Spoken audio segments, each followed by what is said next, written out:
జయ శ్రీ దత్త, జయ గురుదత్త.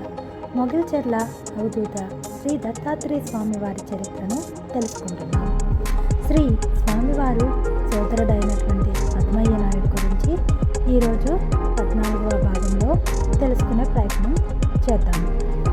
శ్రీ స్వామివారు ఏర్పేడు వాసాశ్రమంలో చేరి కొంతకాలం సాధన చేసి అనంతరం చిత్తూరు జిల్లాలోని పాపానాయుడుపేట గ్రామంలో బాలబ్రహ్మం గారి వద్ద ఉపదేశం పొంది తిరిగి స్వగ్రామం ఎర్రవల్లి చేరారు.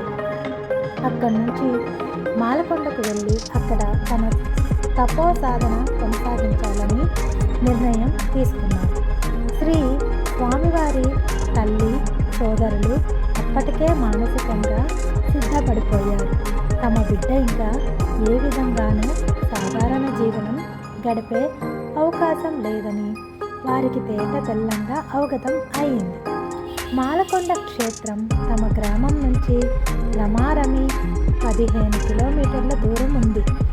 శ్రీ స్వామివారు సాధన చేసుకుంటున్నప్పుడు ఆహారం మితంగా తీసుకునేవారు. కేవలం కొద్దిగా బియ్యం, అందులో కొద్దిగా పెసరపప్పు కలిపి ఉడికించుకొని దానిని ఆహారంగా స్వీకరించేవారు. అది కూడా తన సాధన నుంచి లేచిన తర్వాతే శ్రీ స్వామివారు ఆహారం తిన్నా తినకుండా ఉన్నా తల్లి సోదరులు మాత్రం ఆయనకు అవసరమైన బియ్యం, పెసరపప్పు, ఇతర వెచ్చాలు మాలకొండకు చేర్చాలని నిర్ణయం తీసుకున్నారు. అలా ఎన్నాళ్ళు జరగాలని వారు అనుకోలేదు. ఎంతకాలం పాటు శ్రీ స్వామివారు తపస్సు చేసుకుంటున్నా అంతకాలం పాటు తాము ఈ ఆహార పదార్థాలు సమకూర్చాలని నిశ్చయించుకున్నారు. ఇక క్రమం తప్పకుండా శ్రీ స్వామివారికి చేర్చే బాధ్యత ఎవరు తీసుకోవాలి? ఒక రోజుతో తీరిపోయే విషయం కాదు. ఎంతకాలం అని ఎవరూ నిశ్చయంగా తేల్చి చెప్పలేరు. కానీ అక్కడ ఆయన తపో సాధనలో ఉన్నంతకాలం తాము ఇక్కడి నుండి పంపాలి. ఎలా? ఆ రోజులలో బస్సు సౌకర్యం కూడా లేదు. సైకిల్ మీదే వెళ్ళాలి, లేదంటే ఇక కాలినడకే.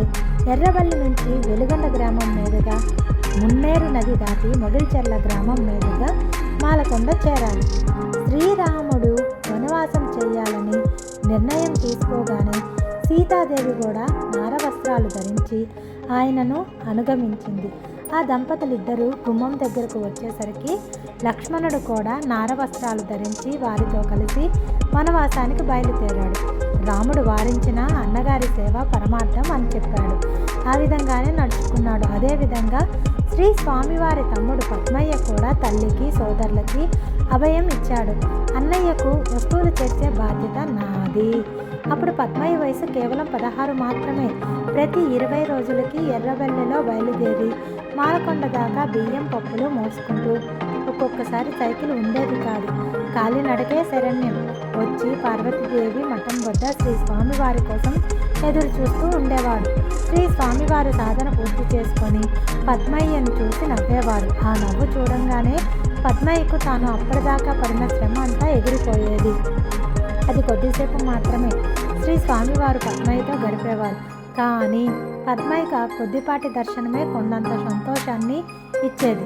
ఒకరోజు పద్మయ్య మాలకొండకు వచ్చి శ్రీ స్వామివారి రాక కోసం పార్వతీదేవి మఠం వద్ద ఎదురు చూస్తూ ఉన్నాడు. ఇంతలో శ్రీధర్రావు గారు కానీ అక్కడకు వచ్చారు. 20 ఏళ్ళు కూడా లేని ఈ యువకుడెవరు అని శ్రీధర్రావు గారు ఆలోచించి ఆ మాటే అడిగేశారు. తాను పలానా అని, ఇలా స్వామివారికి తమ్ముణ్ణి అని, స్వామివారికి తమ ఇంటి నుంచి పప్పులు, బియ్యం తీసుకొచ్చి ఇస్తూ ఉంటానని చెప్పాడు. శ్రీధర్రావు కానీ తనను పరిచయం చేసుకున్నారు. ఆనాటి నుండి పద్మయ్యకు మొగిల్చెర్ల గ్రామంలోని శ్రీధర్రావు గారి ఇల్లు ఒక మజిలీగా మారిపోయింది. ప్రభావతి గారు కూడా పద్మయ్యను తమ బిడ్డలలో ఒకరిగా ఆదరించారు. పద్మయ్యది నిస్వార్థ సేవ. శ్రీ స్వామివారిని అన్నయ్యగా కాదు, సాక్షాత్ దైవ స్వరూపంగా కొలిచాడు. శ్రీ స్వామివారి సిద్ధి పొంది నేటికి దాదాపు 42 సంవత్సరాలు అవుతుంది. పద్మయ్య నాయుడు మదిలో నేటికి అదే దైవ భావం. నేనే కోరికలు కోరలేదు, కానీ ఈరోజు నేను ఈ మాత్రపు స్థితిలో ఉన్నాను అంటే ఆయన ఆశీర్వాదమే. కారణం అంటూ ఉంటారు. శ్రీ స్వామివారిని తలుచుకున్నప్పుడల్లా పద్మయ్య భావోద్వేగానికి లోనవుతూ ఉంటారు.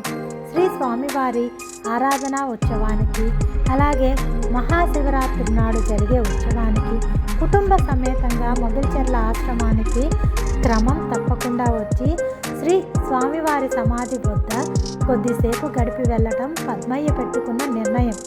శ్రీ స్వామివారి సేవలో ఆనాటి నుంచి ఈ క్షణం వరకు తరిస్తున్న ధన్యజీవి పద్మయ్య నాయుడు గారు. శ్రీ స్వామివారి ఆశ్రమ సన్నాహాల గురించి రేపటి భాగంలో మనందరము తెలుసుకుందాము. మారుమూల కుగ్రామమైన మొగిల్చెర్ల మనందరికీ దత్తాత్రేయుని అనుగ్రహంగా మన కష్టాలను తీర్చే పల్లెగా మనందరికీ సుపరిచితంగా మారిపోయింది. సర్వం శ్రీ దత్తకృప. పావని నాగేంద్ర ప్రసాద్ గారు, శ్రీ దత్తాత్రేయ స్వామి మందిరం, మొగిల్చెర్ల గ్రామం, లింగసముద్ర మండలం, నెల్లూరు జిల్లా. ప్రతి ఒక్కరూ స్వామికి